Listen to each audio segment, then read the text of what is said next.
ऐसा बाप नहीं चाहिए। एक बड़े शहर में रतनलाल अपनी बेटी संध्या और छोटे बेटे कुणाल के साथ रहता है। रतनलाल बहुत गरीब है और शराबी किस्म का आदमी है। वो रिक्शा चलाकर अपना जीवन यापन कर रहा है। रतनलाल एक अधेड़ उम्र के आदमी योगेश्वर को कभी कभी अपनी रिक्शा से मार्केट या मंदिर छोड़ता है और कभी कभी बाजार से उसका सामान भी ले आता है। एक दिन रतनलाल योगेश्वर से कहता है, साहब, आपके पास गाड़ी है, फिर भी आप कभी कभी रिक्शा से क्यों जाते हो?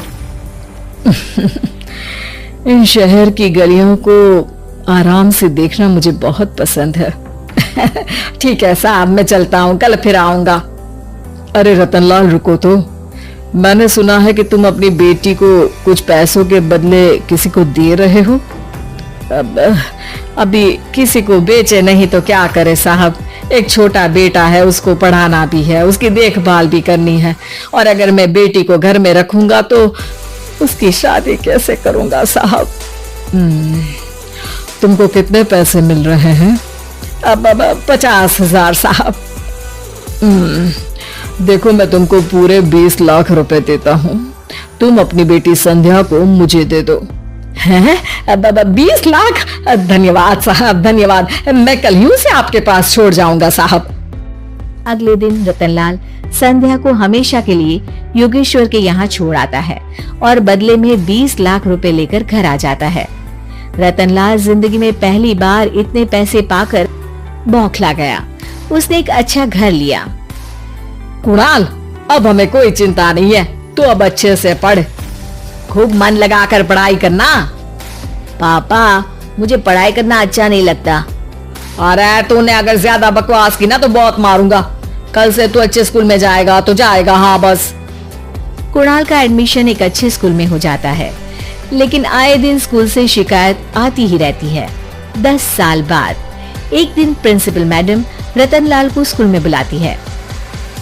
रतनलाल, आपका बेटा कुणाल बहुत आवारा हो गया है और ये बिल्कुल भी पढ़ाई नहीं करता है, बल्कि उसका दिमाग गलत कामों में जा रहा है। अब मैं उससे बात करूंगा मैडम।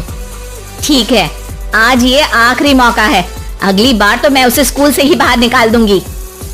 रतनलाल घर आ जाता है और कुणाल से कहता है, कुणाल बेटा, मैं तुम्हारे ऊपर इतना पैसा लगा रहा हूँ, फिर भी तुम स्कूल में सही से क्यों नहीं पढ़ते हो? आप तो रहने ही दीजिए, मैं सब जानता हूँ कि ये पैसा कहाँ से आया है, और वैसे भी अब ये पैसा मेरा है। मेरा जो भी मन होगा मैं करूँगा। आज के बाद मैं कभी स्कूल नहीं जाने वाला। रतनलाल को अपनी बेटी की याद आती है और वो रोने लगता है। 5 साल बाद कुणाल एक दिन एक लड़की को शादी करके घर ले आता है। पिताजी, ये मेरी पत्नी है स्वीटी। तुमने शादी कर ली? हाँ, शादी कर ली मैंने, दिखाई नहीं दे रहा? और अब से आप फिर से कमाना शुरू कर दो, बहुत बैठ कर खा लिया। कुणाल, तुम इस बुड्ढे को घर में क्यों रख रहे हो? देखो ना, ये शराब पीता है, इसे घर से बाहर निकाल फेंको। अरे स्वीटी, ये मेरे पापा है, कैसे बाहर निकाल दूं?